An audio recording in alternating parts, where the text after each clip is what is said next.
Tune in for the audio, or you can even watch back. Giving players all the props, or put them on blast. We don't give no hot takes, only talk facts. We're giving all our devotion, riding high on this wave of emotion.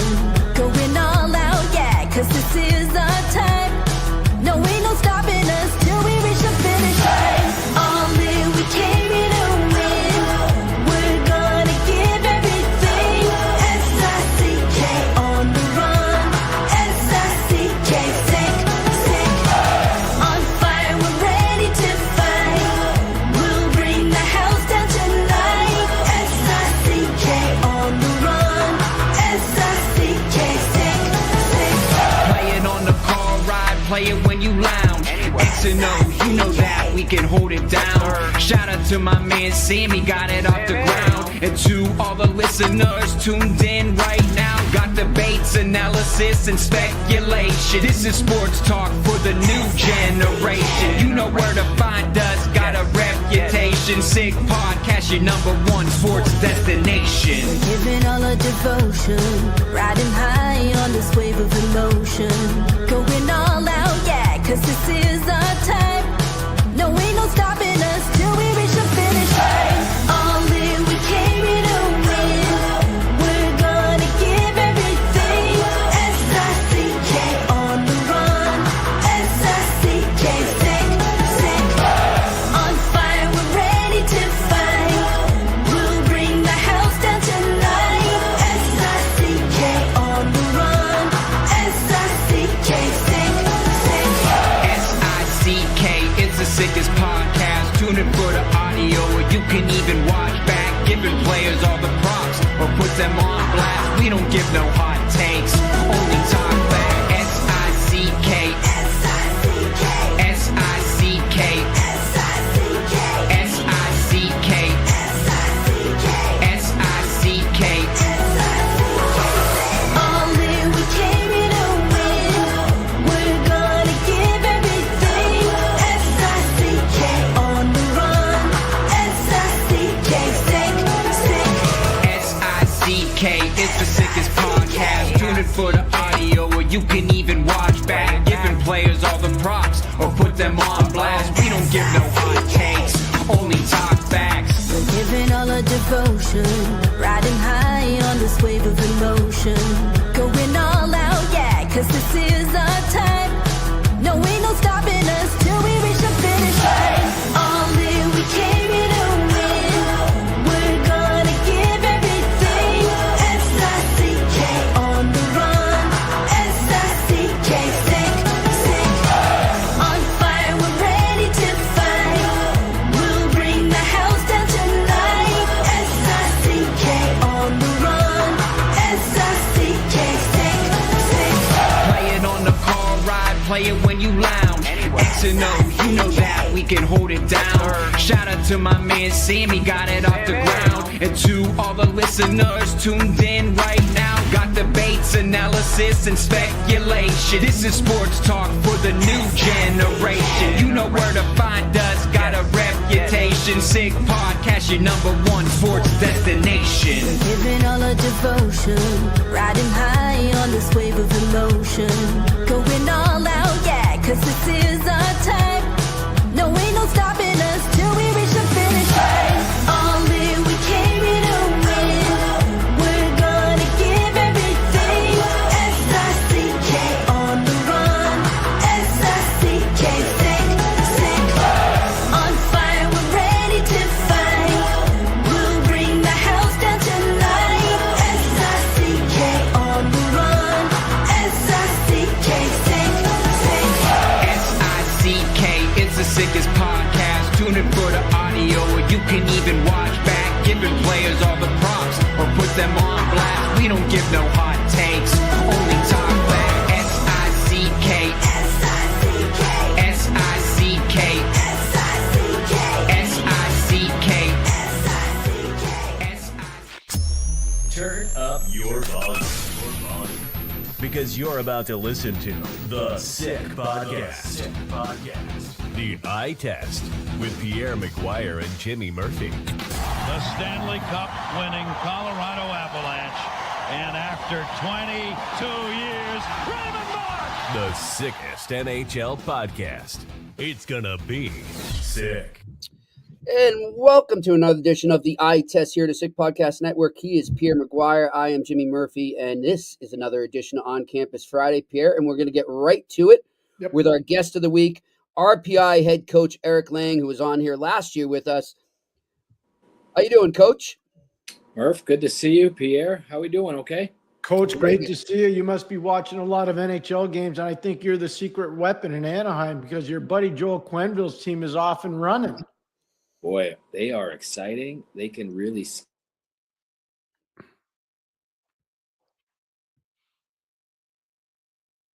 Did we lose him? Yeah. We'll wait. Coach, you gotta give us another answer. You froze. I did. Well, hey, what's happening here is I'm losing a lot of sleep. These West Coast game times aren't good for my morning routine the next day. They look fast. They look really skilled. Joel's got them playing the right way. They look like a playoff team. We're only a couple games in, but boy, they've shown some resilience, even the ability to come back in some games, which is the makings of a good team. So they are exciting. Coach, the last time we spoke to you, it was not under great circumstances. You had just found out that AIC would no longer have a Division I team. Take us back, your journey from then until now, and how you ended up at RPI. Yeah. Obviously that started with really bad news for those current players. At the time, that was my number one concern. I kind of thought I'd be okay, and I kind of thought on a personal level I'll land on my feet in some capacity in this sport. And then we kind of fast forward the tape, and we wanted to get that transfer portal showcase going. And Pierre, that was great that you were willing to come down and help. Yep. What we found post that idea was our guys were in a good place to find some homes, and we just about went 100% in terms of our guys rehoming in NCAA hockey. That was high priority. And then, there's that little window after the season, and then this job became available. And, I went in all in on RPI and went all in on this program and the great history and tradition. On a personal note, felt very comfortable because I feel like I've been there and done that. In terms of what I was able to do at AIC, picking up one of the, at the time was the worst team in college hockey, and then having 4 NCAA appearances, and we had 7 championships and a 9-year run, which we're proud, 10-year run, which we're proud of. And now I'm staring down the same exact situation here at RPI. That's a little bit of the bad news. The good news is we've got an incredible administration. We've got history. We've got tradition. We've got the Houston Fieldhouse. And we have some weapons here to go get this thing in the direction it needs to get to. I know that you had pro opportunities as well, not just the RPI opportunity. How hard was it for you to say no to the pro level? Because quite frankly, pro hockey is pro hockey and college hockey is college hockey. They're two different animals. They are. And, I know the college game really well and was flattered by some of the phone calls that I was receiving at the time. This is what I know best. This is my comfort level in terms of being able to be the GM, the head coach, all in one, right? So this is going to be an amazing opportunity for myself and my family. And here's how I feel about RPI hockey. We're going to get good, and then we're going to get very good. And that is because of the resources afforded here. That is because we have a great athletic director and a president, Pierre, who was here for that 1985 national championship team. He is crazy about hockey. He's at most of our home games. They put him up on the Jumbotron. The arena goes nuts. And you know this as well as anybody. If you have an administration that wants to be great, then we're going to be great, and that's how we feel here. Well said. Obviously, Coach, when you take a new job as a head coach, or you're interviewing, so to speak, you present a mission and a mission statement. You have whether it be a motto or what your plan is, you lay it down. When you went in, what was the main focus for you that you were presenting to RPI, and now how are you trying to execute it with your players? The best predictor of future success is past success. And I would put my track record up against anybody's in the last 10 years or so. And I feel like there's a lot of similarity. Now, there's not similarity in terms of the education. I can't compare AIC to RPI. And I could say that because I'm an AIC grad.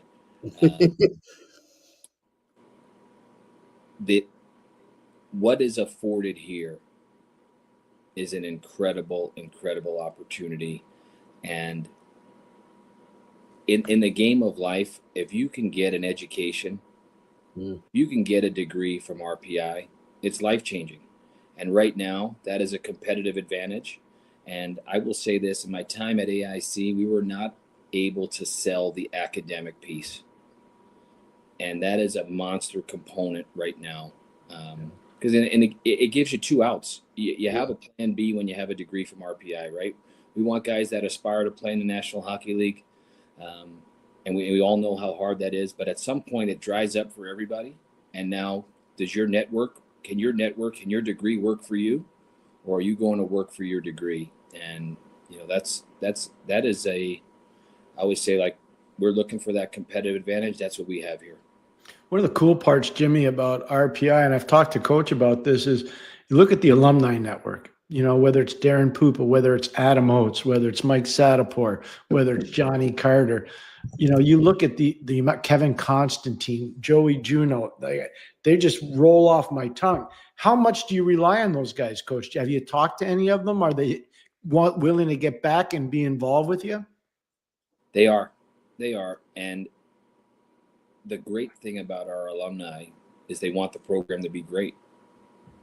And, we want them fully invested in this thing. So, I'd be foolish to not get on the phone with Adam Oates.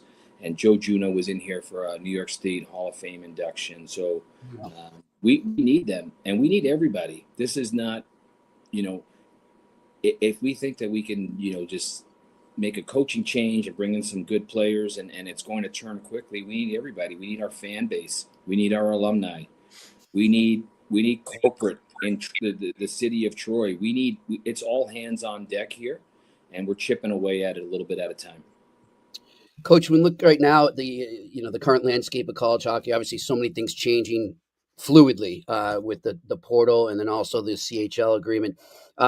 What has anything stood out to you so far this season that you see maybe, wow, that changed in a big way? Prior to last weekend, I had spent 5 straight weekends in Ontario and Quebec, and I am blown away by the level of play in the CHL. And the USHL will always be important for us. The CHL players, they're incredibly well coached. Lots of guys with NHL experience.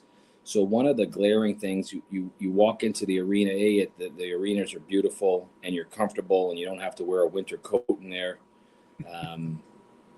But the hockey is at a premium, and that's great news for college hockey because, I call it the Gavin McKenna effect right now. He's going to be the Pied Piper, and they all want to follow right now. And we're, it's kind of funny. We had a little mini recruiting meeting this morning, and it's a little bit, not every CHL organization is welcoming right now. Yeah. And in the grand scheme of things, we're both development leagues. We have some, not all, but some that just say, hey, like, we don't want you talking to our players after games. We've left multiple messages for some programs. We just want to be able to come right through the front door and say, hey, here's who here's who we are recruiting, and here's the why, and we want a partnership. And it's probably been 60-40 right now, 70-30 in terms of us being welcomed in this space. Oh, wow. So that's a little bit of a, 30-40% is still a pretty good challenge to overcome here. So that changing landscape we're all trying to navigate. Just down the road from you, there's a magnificent institution called West Point. I think you called it home for 5 years. I had a lot of good nights at the Thayer Inn. So the Thayer Hotel, I know it pretty well. And I used to work at the hockey school there with a good buddy of yours, Rob Riley and Brian Riley. What the Rileys mean to you, and what did West Point mean to you when you were an assistant coach there? Yeah, the Riley family, I always joke around that I'm the adopted brother. I sneak in on everything I can in terms of the Rileys. I sneak in on golf outings, and, Jay, Rob, Mark, who is a great player, and obviously Brian, who's, I often describe Brian, if I could have a dad, a mentor, a best friend, and a brother rolled into one, that's Brian Riley for me. And, he for me, he goes down as one of the greatest leaders in our business. And he's actually touring around and he's speaking to companies. It is incredibly powerful, his messaging. And, he's been on that campus forever, and he's been around some of the greatest leaders in the world. And for me, just to be there for 5 years, it's a special place for special people. It's not for everybody, but I've never known anyone that's gone through West Point, grabbed that degree, and had any regrets in the game of life. And, what an honor to be there. And again, I come back to having the chance to work and learn from Brian. Special. That's the word that comes to mind, Pierre. Special. That's cool. Coach, Pierre and I are big fans of the conference you're in now, the ECAC. What does it mean to you to be in such a prestigious conference again like that? And also, just what have you thought of the competition so far? The ECAC, which is turning into the best free agent league of any conference, and the numbers support that. The ice is really hard. The games are incredibly hard. And that really makes you think about how we recruit. Are they an ECAC player where you got to play with two hands on your stick? You've got to skate through checks. There isn't an off night in this league. And, I spent the back end of the summer just trying to see what the league looks like. And I'd watch 2 or 3 games, and I watched just about 2 games on everybody in the league. Mm-hmm. It's a battle every night. And these teams play incredibly, incredibly, incredibly hard. And, I think you can go up and down. You can look inside of different leagues and say, hey, they're really talented and they really rely on their talent, and they can, if you give them odd man rushes, the score's not going to go your way. Inside of the ECAC, everybody's well coached. And the thing that's glaring for me is, man, you better play hard or you have no chance. And the hardest, toughest team usually finds a way to win. We have a lot of those teams in this league. Jimmy, one of the coolest nights on the college hockey schedule is Big Red Freakout in Troy, New York. I've coached in 2, and I've watched my son play in 1. I'm just curious, Coach, have they briefed you on how to prepare for Big Red Freakout? I am incredibly excited for it. It will be my first time going through it. We've seen some videos here. And I believe we have Harvard in town, wow, which will be a great draw. And everybody talks about it. I can't wait to witness it and feel it firsthand. Yeah, Jimmy, I got to tell you, it's an amazing night. You walk out of the visitors' room and you got to basically walk through the stands, and everything's dark and the fans are all painted up. It's really one of the truly great traditions in U.S. college hockey. It really is. I'm psyched because I didn't know Harvard was going to be in there. Coach, that's going to be awesome. That is going to be awesome. So good for college hockey. It's really good. Yeah, that's good stuff. Coach, another thing, we know this about I remember talking with Doug Christensen about this when we had him on over the summer, is the arenas in the ECAC. Just each one's got its own character. It's almost like, a throwback to those old original 6 arenas, where the Chicago Stadium or Boston Garden, the Forum, what have you. How exciting is it to just go into atmospheres like that? Pierre's just talking about Big Red Night, but also just to go into other arenas like that where, the fans are right on top of you. It's a great sell in terms of our recruiting, right? Like every night we get to go in and play in front of a packed house, and whether you're at Cornell, Union's got this great new rink. There's St. Lawrence with the great tradition they have, and I would put our fans up against anybody. The Houston Fieldhouse is a great venue. And you're right. This place has a little, and I'm a Yankee fan, so it pains me to say this, but it has a little Fenway Park kind of feel. It really does. And hey, you got us in the playoffs, so it's all good. That's cool. Yeah, no, the venues here are cool, and it'll be and I'm going through all this for the first time. The split opponents, which is very unique in our business. You know, I came from a league where we had to prepare. You prepare once for the same team twice, and now all of a sudden, you know, you have Cornell and Colgate, and you know, you have Dartmouth and Harvard. So you have to. It'll challenge you as a coach and how you prepare and quick turnaround, new opponent. That does have a little NHL feel, Pierre, right?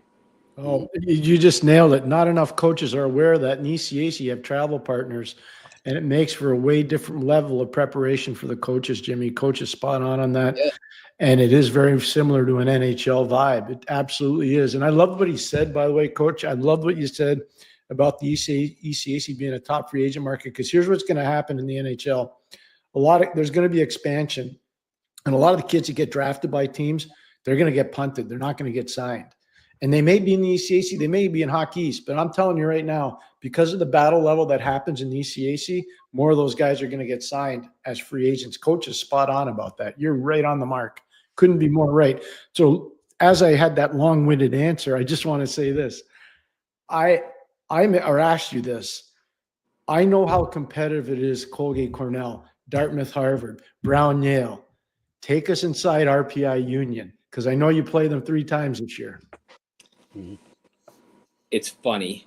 Josh Houge, who's done a great job at Union, he's the first one to ring my phone when I got the job. And Houge says, hey, we're not supposed to get along here, but here's where I live. Here's where my kids are going to school. I know you have kids that play hockey. Here's where everybody is inside of youth hockey. So what an amazing phone call to reach for me to receive. We need to beat those guys, period, stop. And, you know, before we can think about being one of the top teams in the ECAC, we got to be one of the top teams in town. And that starts with Union. And those guys have had the better of us. It's really important for our alumni. And anytime you can have games in your schedule where we're playing for a little bit more, what a beautiful thing. And for us to have these built-in rivalries is incredible. And those games will be exciting. The Mayor's Cup game, was sold out last year in the professional venue. 7,000, 8,000, 9,000 people, whatever they were able to get there. What an experience for our student athletes. But make no mistake about it, and Houge is a good buddy of mine, we need to win those games. Good stuff. Well, Coach, very happy for you. I want to say, too, I remember, going back when everything went down with AIC and just talking to people around college hockey and even pro hockey, everybody was cheering for you to land on your feet again. They knew you would, but there was just such a shared sentiment of this guy does not deserve what just happened. So I wanted you to know that. Well, I appreciate that. And on the flip side of it, you guys stepped up for us there as well. And Pierre stepped up and said, hey, I'll lace him up. I'll go down to Simsbury and help. He always does. I will never forget that as well. And you guys had a big voice in us getting traction and what we wanted to do there. So I'm forever grateful for the podcast and for what you guys were willing to do as well. So I appreciate you, Murph. Coach, thanks for that. I just want to ask you, because I've driven up and down that Northway a few times in my life, especially in my coaching days at St. Lawrence. Do you have a favorite fuel stop along the Northway between Albany and Montreal? Do you have a favorite spot yet? Not yet, but if you have a recommendation, I'm all in. I've got a few. I'm going to pass them on to you. I don't want to do it publicly because if I show up with the wrong one, I'll get in trouble. I'll pass them on to you. I love it. Well, good stuff. Coach, you guys. Yep. Best of luck this season. All right. We'll catch you down the line. Guys, Pierre, great to see you again. Murph, thank you. Appreciate you guys. Thanks, Coach. Really appreciate it. All right. RPI head coach Eric Lang joined us here on the eye test. Pierre, you're going to have to, speaking of that, someday you should write like a guidebook or something of all the pit stops you've got around North America. That part of North America I know really well. Specifically, right? Yeah. Yeah, you go from Buffalo to Albany. I'd probably know most of those. And then you go north from Syracuse to the Thousand Islands. I know all of those. And then you go north from Albany up to Plattsburgh into Montreal. And I guarantee I know all of those. So I've been taking that road, Jimmy, the Northway since 1964. Wow. Yeah, I was a little boy. And back then, 9W was the big road. They were still building the Northway. And I remember this no longer exists, but off of exit 19, there was a Howard Johnson's. And my grandfather, when he would drive us down to New York, and that was the first time I ever went to a Ranger Montreal Canadiens game, was at the Old Garden. We stopped there. And for years, that was my stop because it was the only place I knew. It was exit 19 in Glens Falls, New York, just south of Lake George. And it's still there. It's a diner now. It's not a Howard Johnson's, but I have so many great memories of being up and down that road, and I still take it so many times. It's just amazing. That's great. I'm sure you've experienced a lot of, we'll say, sporadic weather, so to speak, on those trips. Yeah, especially in the winter. You know, when I worked for Joe Marsh at St. Lawrence, every Wednesday I would drive down to New England, and I'd leave really early in the morning. I'd catch at least 2 games, sometimes 2.5, and then I would drive back. And if you get into December, January there, you never know. You never know. And from the Northway, 87, into where Canton, New York is, those are all 2-lane roads. And you're going by Long Lake, and you're going by Saranac Lake, and you're going by all these places. And you're like, whoa, I hope I make it. You know, there were some rough nights. Nothing like the worst. I think I told you this one once off the air. It's a quick one because we're on it. Go ahead. The worst one I ever had, completely my fault, by the way.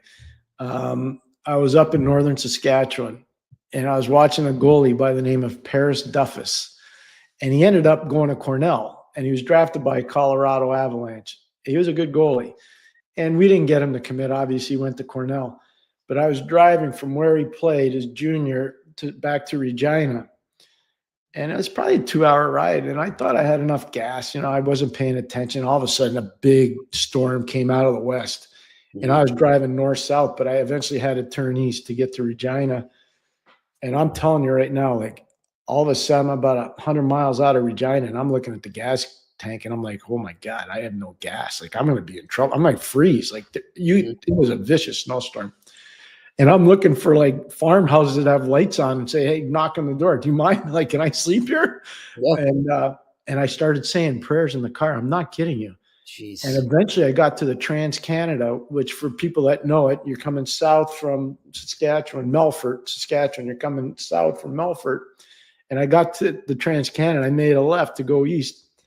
And just as I did that, there was a Canadian Tire gas station. And I'm telling you, Jimmy, I bet you I had no gas left. And I made it. But I never did that again. Like, it was the dumbest thing. I just didn't pay attention. And you're driving in a snowstorm and you're looking at the gauge, and all of a sudden you're like driving off the road. You're like, what the heck are you doing, you idiot?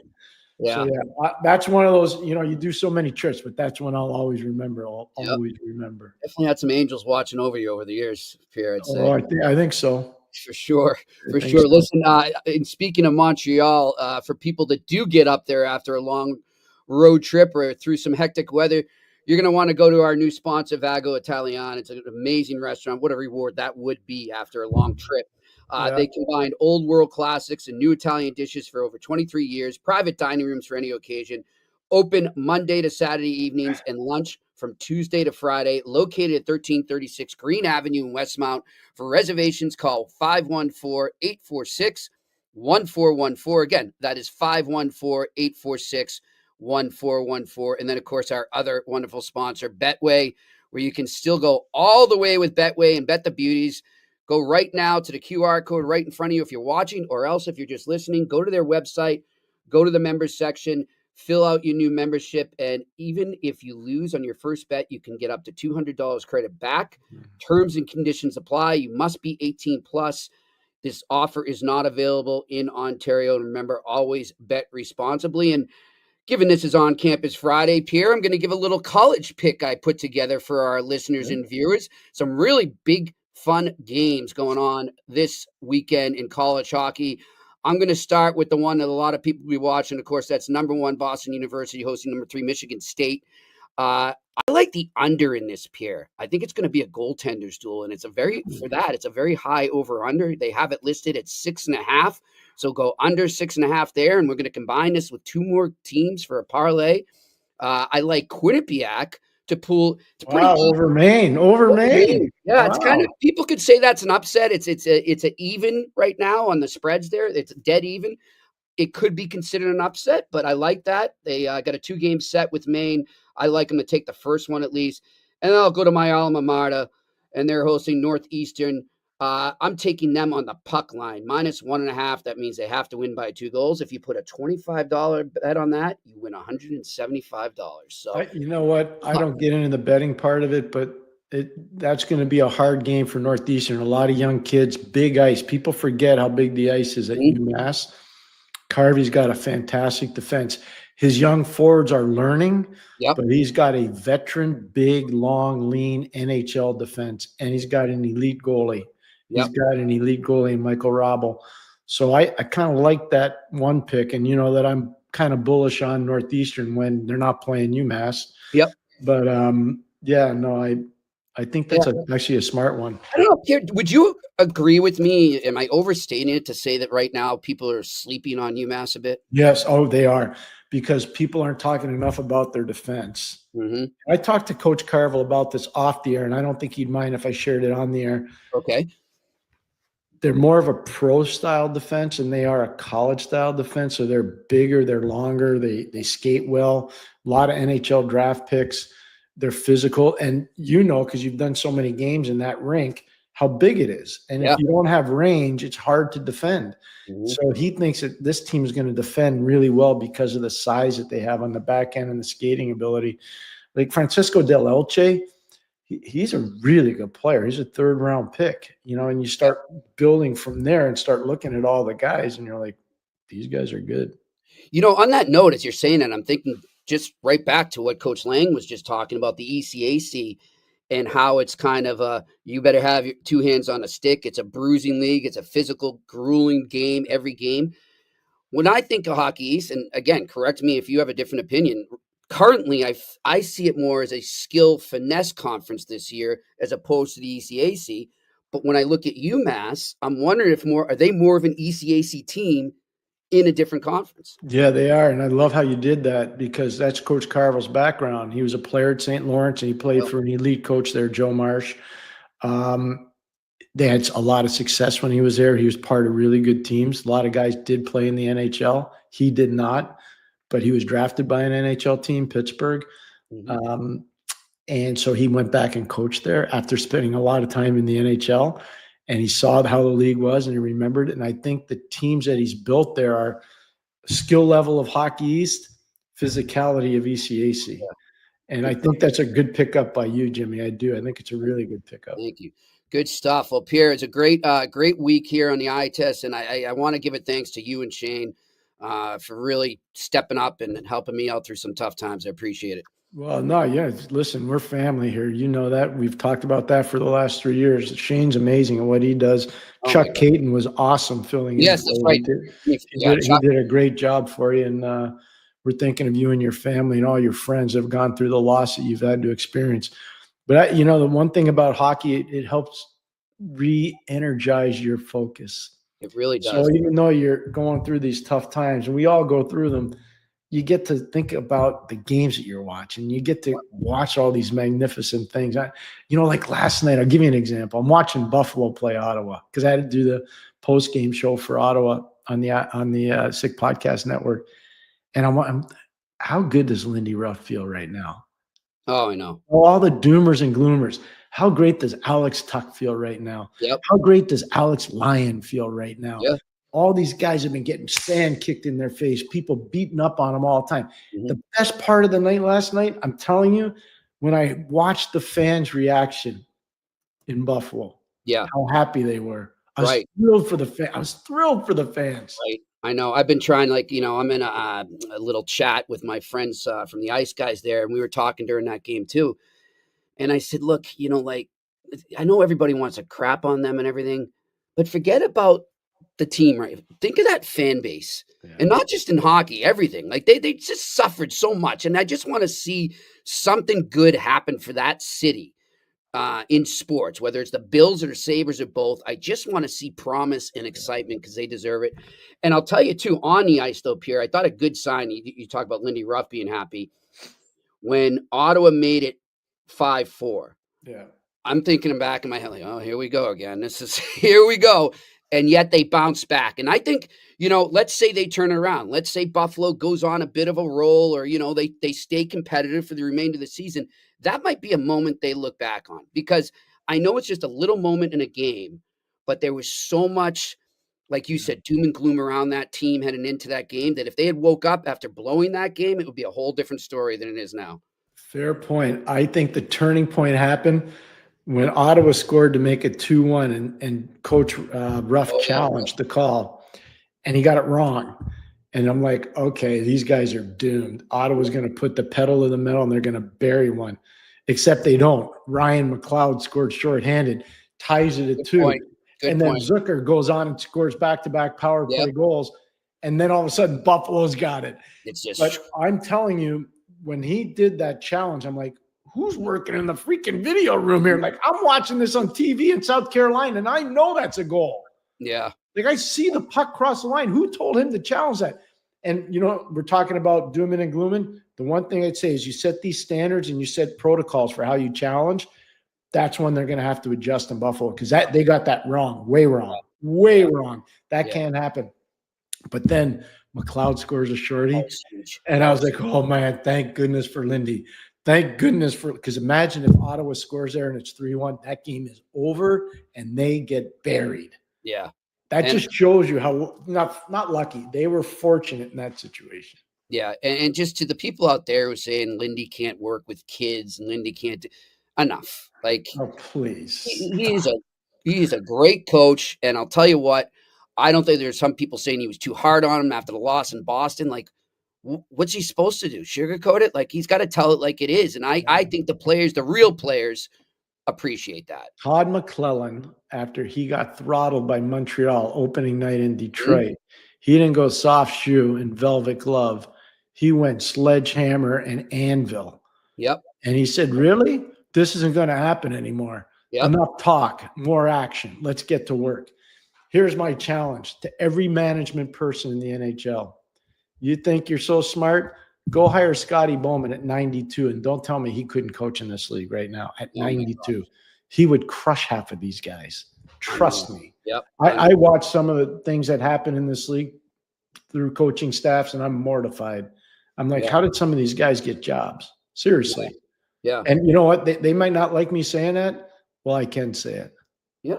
That's what you believe. Yeah. And you know what? I think I agree with you. I mean, think about too. I mean, I know people think we hate analytics here. We don't hate analytics, but it is becoming a thing, not just in hockey, in every sport. You see it now, Pierre. Coaching decisions in the heat of the battle, in the moment, are becoming too reliant on analytics. It's got to be a feel. It's got to be. You can't win that way. You got to live in the moment. It can't be preordained. It's not that we hate analytics, but I'm just going to tell you to show you how misleading analytics can be. Just like sometimes the eye test can be misleading. Analytics can be misleading. And if you don't believe me, go look at the analytics of the Ottawa Senators. And you tell me whether analytics are telling the true story about their team or not so true story about their team. And let's just look at it this way. If you really want to be honest about it, they were fortunate to win opening night in Tampa. Tampa was crushing them. They came back because Brady was there. They got thoroughly humiliated in South Florida. They came home and played in Nashville. They got tap danced by Nashville. Even though I thought they played hard, Nashville still beat them. Mm-hmm. And then last night, they go into Buffalo. And while the score might have been a little flattering, as you say, they got to 4, they lost that game to the worst team in the NHL. So I'm just showing you they realistically could be 0-4 to start the year. Yeah. So don't tell me about how good analytics are, because their analytic numbers are actually good. Yeah. And by the way, they could be in for a rough patch. As you predicted correctly here on the eye test on Columbus Day here in the States and Canadian Thanksgiving this past Monday afternoon, as we were coming on the air, Brady Tkachuk was injured in the game there, and you said, this does not look good, guys. I'm telling you right now, something bad happened there. Nobody else picked up on it. And Pierre, before we got on to record this on Thursday afternoon, reading through the news, and you sent me a link. They're talking months now for Brady Tkachuk. And that might, by the time people watch this might be more clarified, but a report came out Thursday morning. It could be months now before Brady Tkachuk comes back. And that's a huge loss. You can't understate how big a loss that is for the Ottawa Senators. Oh my gosh. This is a huge, if this is as long as they're saying, that's not good. Yeah. He is the guy that makes everything happen there. Exactly. Everybody defers to him, and they should. He is their leader. Mm-hmm. He's their leader. And that's not any disrespect to Jake Sanderson or Tommy Shabbat or Drake Batherson, all kids that I know really well that were there when I was there. No disrespect to Shane Pinto, to Ridley Gregg, all those kids that I know really well. Mm-hmm. Brady is their captain. Brady is their leader. And without Brady, you saw what happened last night in Buffalo. Yeah. I'm thinking if Brady's there, that might not have happened. Yeah, and Pierre, I was thinking too, so he's out. Obviously, maybe Steve Staios wants to look around and see if there's any centers available to help out there, or just get some depth. I don't know, Pierre.